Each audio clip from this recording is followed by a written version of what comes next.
Million Americans are living with Alzheimer's. In fact, it's the 6th leading cause of death in the U.S., and there's no cure. But there are things you can do for the senior person in your life to prevent and manage the disease. Joining me this morning, Roger Miller, owner of Synergy Home Care. This is the perfect time of year to address it because families get together, correct? That's right. And you might see some of the older people in your family you haven't seen in a long time. Yes, Thanksgiving would have been one of those times. Here's a question. How do you know that it could be something serious, and how do you know it's just kind of the normal aging process?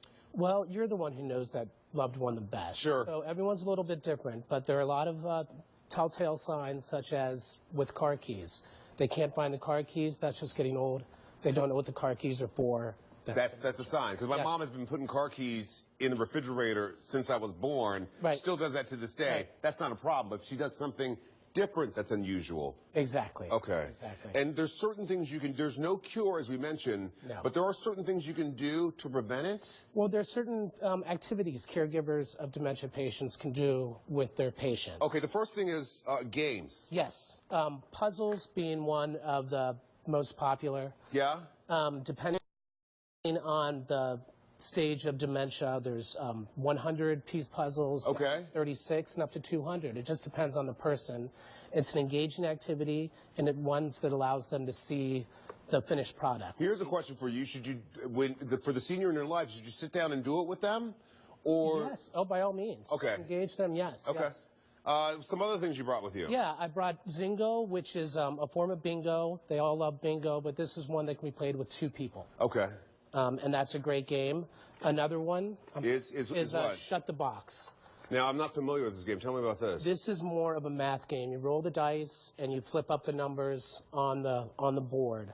So it engages them in thinking about adding numbers, keeping them engaged with mathematics. Here's a question for you. Sometimes games can be frustrating. If you're dealing with Alzheimer's, it can be even more frustrating, and it can cause you to withdraw. Exactly. How do you keep that from happening? You have to know the level of dementia and what they're comfortable with. Just like puzzles, as I was saying, a 100-piece puzzle might be too much. A 36-piece puzzle might be just perfect for them. And you brought cards with you as well, but I want to talk about music therapy. How so?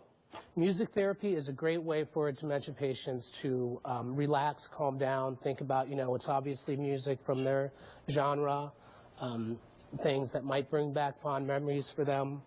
And it's a very relaxing and soothing, and it's been known to stop the progression of the disease. Okay, let's talk about the progression, because a lot of times people who are facing a disease or illness do not want their diagnosis to be known. With a lot of health problems, the earlier you have that diagnosis, the better off you are. Is it the same with Alzheimer's? Yes, it is. How because so? You can start working on different ways to stimulate the brain. Yeah, okay. And to keep it active, and to keep it going, just like with these games. The earlier it's known, the more you're aware of it, the more loved ones are aware of it, and the more they're willing to work with their loved one. I love it. Roger, thank you very much. Roger Miller from Synergy.